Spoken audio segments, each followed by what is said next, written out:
Үйлчилгээний маань чанарын хувьд нэг 70% руу орсон явж байна л да. За бид бол нэг 30% дээр нь бол чадахгүй байх шүү. За энэ дээр нь бол яг юунаас шалтгаалж байгаа гэхээр зарим тохиолдолд манай ажилтнуудын харьцаа байж идэг тий. Зарим тохиолдолд мэдлэг нөгөө чадварууд нь байж идэг. За тэгээд чадварыг сайжруулах хэрэгтэй юм байна. Зарим тохиолдолд бүтээгдэхүүнийг яг явж чингуудаа сэтгэл ханамжинд хүрэхгүй болохоор энэ тохиолдолд биднэрт нөгөөдгийг нь хөгжүүлээд дараагийн шинэ боломжуудыг оруулж ирэх хэрэгтэй. Нэгэн бодлого санхүүгийн салбар ихэнх нь бол аваад идэм байгууллагын хүмүүс компани захирлуулж өгч байгаа.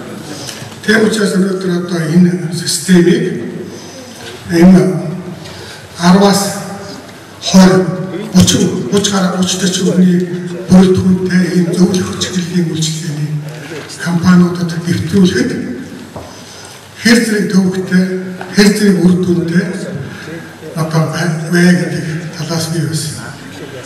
Асуумаар байна. Ялангуяа одоо энэний зовлон бэрхшээлийг нарийн цаанд баясаар хоёр бол манай Монголын аудитын компани, консалтинг компани өнөөдөр юу хийдэг вэ? Ямар бүрэлдэхүүнтэй, ямар хэмжээний одоо боловсролтой соёлтой вэ гэдэг нь бид чавшаас энийг ямар байдлаар нэвтрүүлвэл нэвтрүүлж одоо болох тал байна. Энэ дээр одоо зөвлөгөө өгөхгүй. Апо одоо FTP гэдэг. За энэ дээр бол нөгөө ERP гэдэг чиглэлээр ажиллаж байгаа. Одоо энэ манайх 5 гэж системээ хийгээд одоо 3 жил за нийтдээ 5 системаар 1000 гаруй байгууллага явж байгаа. За 5 систем маань нөгөө хэрэглэгчийн 100% хэрэгцээ шаардлаганд хүрч байгааг бол хүрэхгүй. Тэгээд бид 6 систем энэ жил гаргаж байгаа.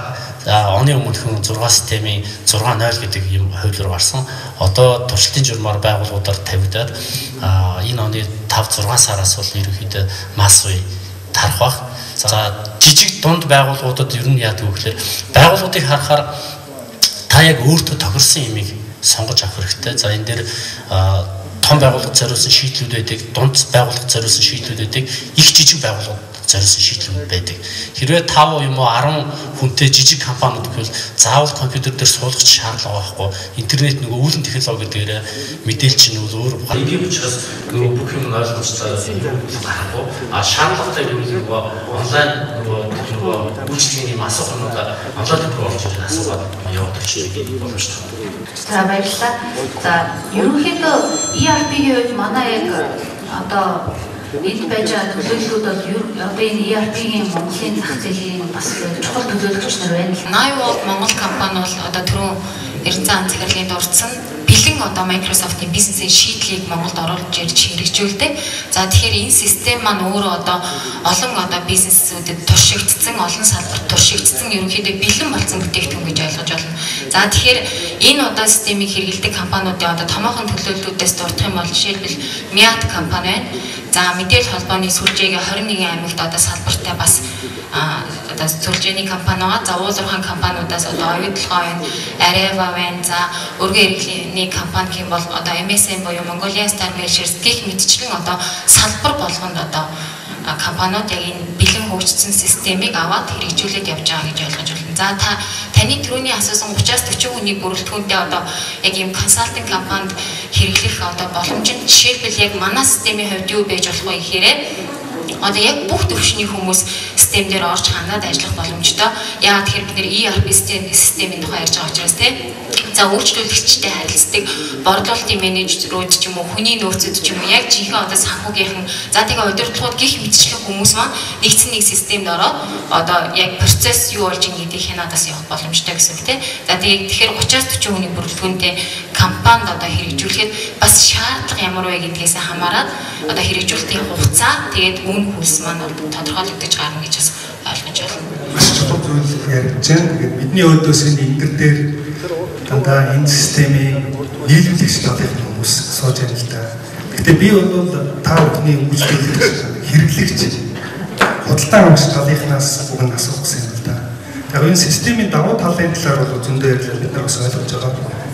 Танай хэрэглэгчэд бэрхшээлтэй байгаа бас дутагдaltaй ч гэдэг юм уу сайжруулмаар хүнд бэрх байдаг. Тийм зүйл одоо юу илүү их тоолж гаргаж таавтай одоо хандаж ярилцдаг вэ? Мэргэжлийн байгууллагад дамжуулаад тухайн тийм шийдвэр гаргаж төрийн чинь тийм ээ төрийн оролцоо болоод бидний дэмжлэг ямар болж таавас харж байна.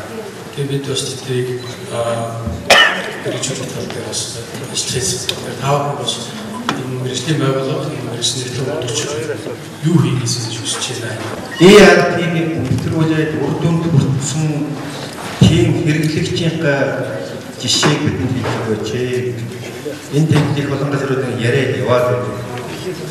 Сая чимцэрэн захидлын хийж байдаг манай энэ мэргэжлийн байгууллагуудтай ажиллаад ялангуяа үнэлгээний институтын мэдээллийн сан байгууллагатай хамтарч ажиллаж болох тийм боломжтой бодогдож байгаа зүйл байна. Төрөний асуултнуудаас болж игэл бага хариулаад явахыг зөвхөн миний зүгээс хийжээ. Юуны одоо яг томоохон хэрэглэгчд ERP гэдэг ингээд үзэхээр мэдээж бизнесийн зах зээл дээр бол манай том ихэнх үндэсний группүүд дунд хэмжээний байгууллагууд бол ингээд энэ ERP систем хэрэглээд явж байгаа. За зөвхөн миний туршлагын хувьд манай компани туршлагын хувьд интерактивын хувьд бол 2008 оноос хойш илүү нөгөө юм засгийн газрын байгууллагуудтай үндэсний хэмжээний IT-ийн томоохон төслүүд, мэдээллийн системүүд, үндэсний тийм датабейсүүдийг байгуулах одоо тийм чиглэл дээр мэргэжиж ажилласан. Өөрөөр хэлбэл өнгөрсөн 5 жилийн хугацаанд бол манайх нөгөө ерөнхийлөгчийн гэдэг шиг Монгол гэдэг ганцхан харилцагчтай байсан гэдэг шиг засгийн газрын байгууллагууд дээр үндсэндээ төслүүд хийж хэрэгжүүлсэн. Гэхдээ засгийн газар гэдэг нь өөрөө нэг том айл байгаа байхгүй.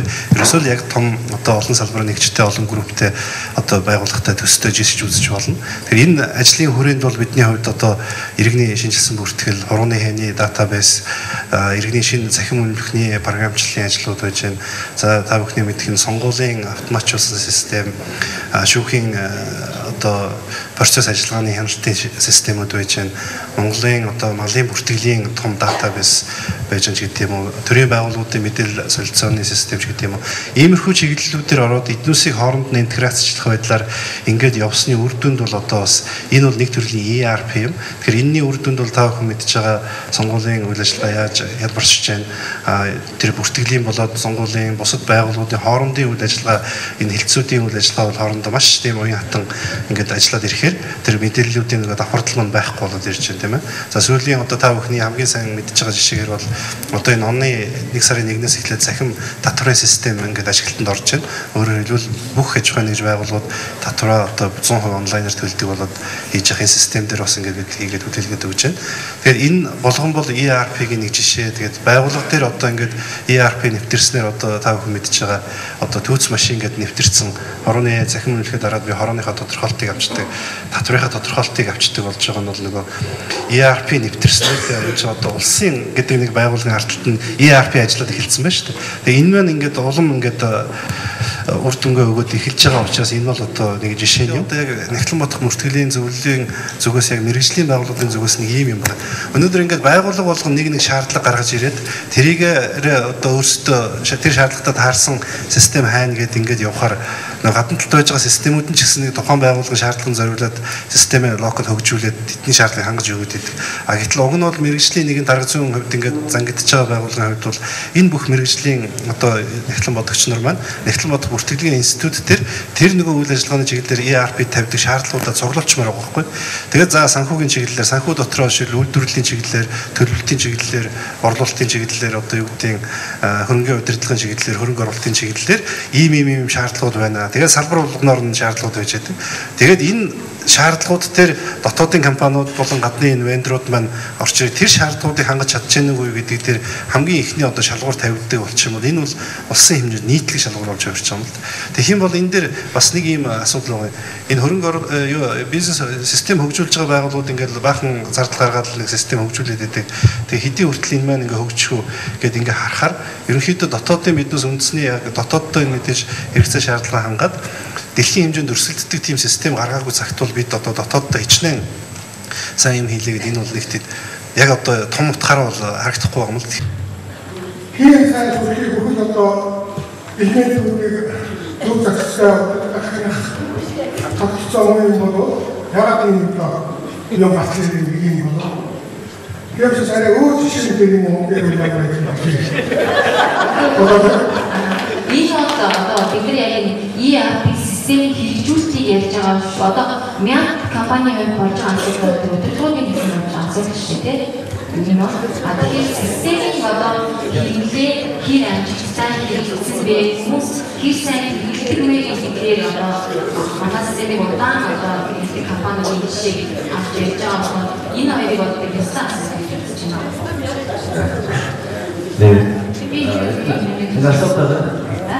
내가 써놓은 나도 내가 한번 복붙을 단계에 지친 zulшөөтэй.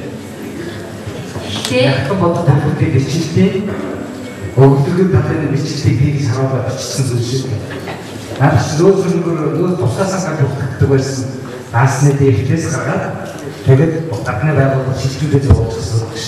Энэ яг нөгөө аудит юугаар гарч ирэх юм.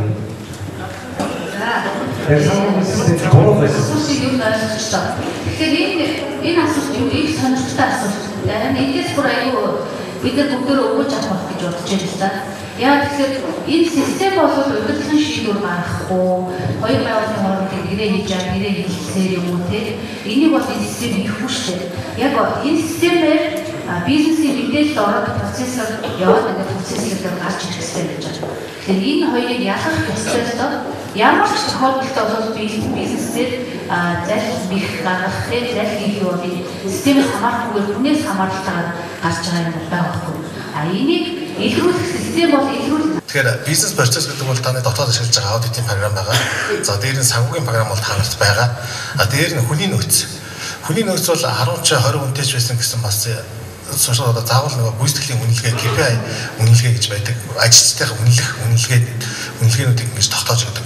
Тэр үнэлгээ бол маш их шударга зөв байж ич үнийг тогтоон барих. Тэр хүнийг бүрэн ашиглах. Хүнийг одоо нөөцдөг талаас нь хүн гэдэг нь одоо жирийн машин тэрэгнээс илүү нэг машин тэрэг бол илэгдээл дуустдаг. Хүн бол хөгжүүлж болдог. Улам их одоо баялагийг тэр компанида бүтээж чаддаг. Арай өөр төрлийн нөөц байдаг. Өвөрмөс төрлийн нөөц. Тэр талаас нь хараад судлаад хүнийхээ нөөц боломжийг улам ашиглана. Тэр хүний нөөцийн програм аваад тавьсан байхад бол болох юм. За дээр нь харилцагчдын бүртгэл гэж байдаг. Энийг бол бид нар бас анхаа сайн тоохгүй өнгөрдөг л дөө. Гэтэл одоо харилцагч гэдэг чинь бол бидний хамгийн гол бас баялаг шүү дээ нэг талаас. Тэгээд тэднийг бол бид ингэдэг ийм судалгаа байдаг юм. Шинээр харилцагч олж авснаас хуучин харилцагчаа барьж байгаа нь бол 20-30% зардал гардаг гэдэг. Тэгэхээр хуучин харилцагчаа барьж байгаа, хуучин харилцагч нартай ямар үйлчлэг үзүүлсэн тэдэртэй байнга харилцаа холбоотой байх гэсэн энэ CRM системийг аваад хэрэгжүүлэх гэсэн. Энэ бол бас аваад хэрэгжүүлж болохоор юм боломжийн системүүд байдаг. Хэрэглэгчийн боловсрол буюу яг өнөөдөр бидний компьютерийн хэрэглээний түвшин ямар байна те? За Windows, Mac, за үндсэн, за Excel, Word дээр явж. За давгүй байгууллагууд нь одоо тодорхой хэмжээнд санхүүгийн нэгээс за 3 жишээлбэл санхүүгийн програмыг нэвтрүүлээд үзсэн. Одоо тулгараад байгаа асуудал нь үнэхээр ERP гэдэг зүйлийг цогцоор нь шийдчихвэл үнэхээр манай бүрэн асуудал шийдэгдэх юм байна. Яг энэ дээр яг үнэхээр өнөөдөр манай яг ярьж байгаа бэлтгэгч нарын сэтгэлдлүүд тэр хэлж байгаа одоо санхүүгийнхэн гол рол байж одоо хатгах хэрэгтэй гэдэг юм уу те. Энэ бүх зүйлсүүдээс яг харахад энэ бол тийм амар зүйл биш.